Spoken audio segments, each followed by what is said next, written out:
Avec la pluie, ce n'est pas une bonne période pour nous. Normalement, ça devait être une bonne période. Mais là, c'est pas le temps n'a pas été gentil avec nous.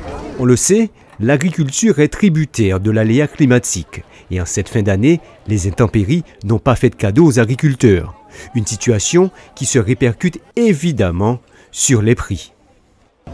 Nous sommes en période de mauvaise saison. Et là, comme je vous ai dit, la marchandise n'est pas de bonne qualité. Donc c'est pour ça que les prix s'afflambent. Automatiquement, donc, les agriculteurs ils dépensent beaucoup d'argent en produits phytosanitaires.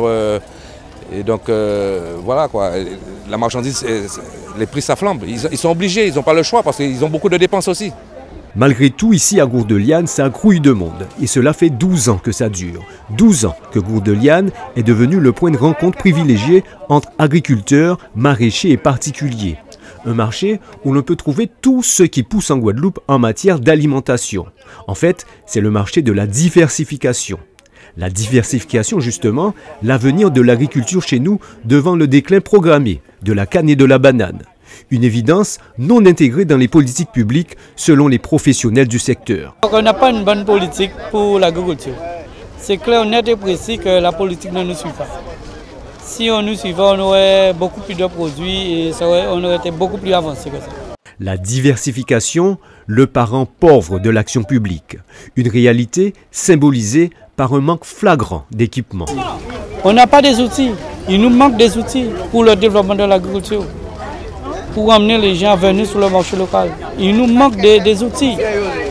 Un marché couvert peut-être? Oui, mais oui, on ne peut pas travailler sur la pluie et le soleil. Là, je suis en train de peut-être essayer de prendre le temps de vitesse pour que les gens puissent vendre nos produits avant que la pluie arrive.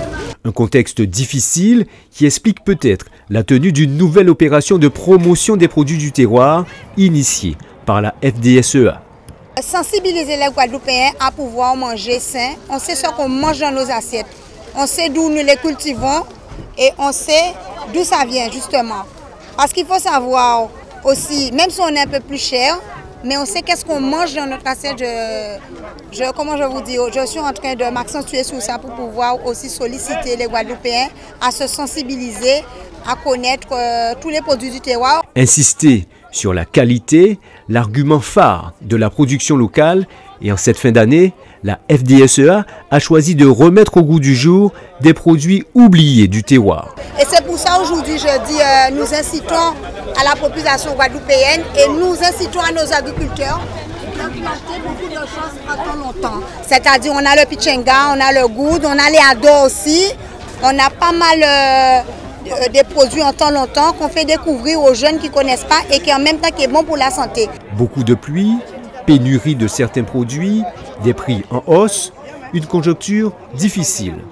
Malgré tout, l'espoir demeure, surtout en cette période. Nous faisons bon Noël quand même parce que nous sommes Guadeloupéens, nous sommes l'habitude, nous passons bon Noël, pas des autres ça. Et nous faisons la Guadeloupe passer bon Noël.